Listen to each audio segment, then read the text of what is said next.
okay ఇష్టం ఉండాలి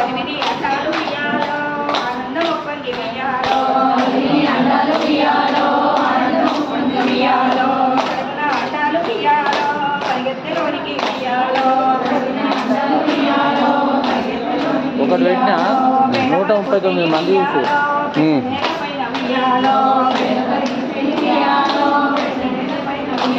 ఒకటి హైయెస్ట్ 160 వారాయి